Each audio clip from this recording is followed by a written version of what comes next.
Pagsalita ng karunungan ayon sa kawikaan. Mga kawikaan.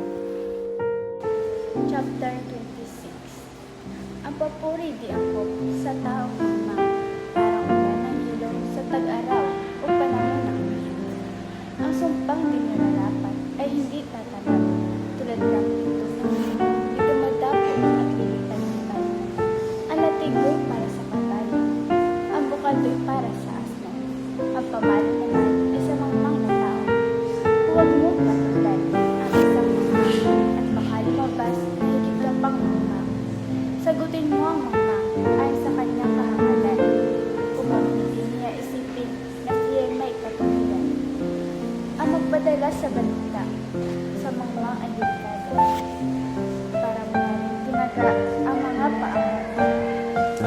Kung ang paang kulay ay walang kabuluhan, ganun din ang kawikaan sa bibig ng mangmang.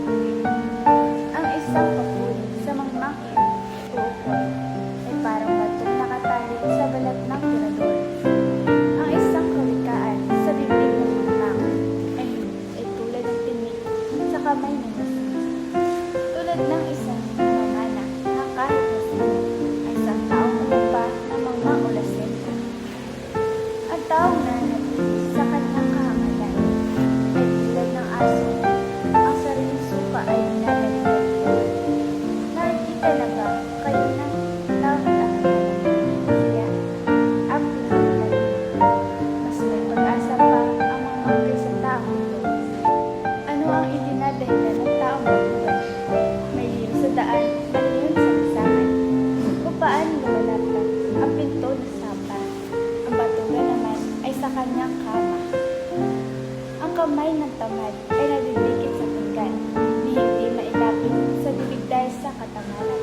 Ang palagay ng tamad, siya ay mas marunong kaysa 7 taong wasto kong tunggon. Ang nakikisali sa gulo ng may gulo ay tulad ng taong nanakma sa tainay ng aso.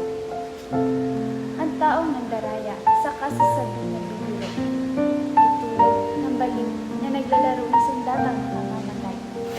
Namamatay ang apoy kung ubos na ang kahoy, nahihinto ang away kapag walang nagnursol. Kung ang bagay nagdidikit dahil sa pag-isip at nagliliyab ang apoy kung maraming gato, patuloy ang labo-labo kung maraming napanggulo.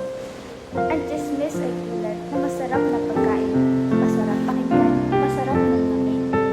Ang matamis, ngunit pakunwaring salita ay parang ng pintura na mangurahing banga. Ang tunay na damdamin na magpagkunwari ay may nagtago sa salitang ilo. Matamis pakinggan, ngunit huwag paniwalaan sapagkat iyon ay bunga ng kanyang pagkasukulang. Maaari ang galing, hindi na itatago sa magandang paraan, ngunit nalalagtag sa mata ng lahat. Ang nag-uumag ng bitag ay siya ring mawaniroon. Ang napapagulo ng bato ay siyang tatamaan niya.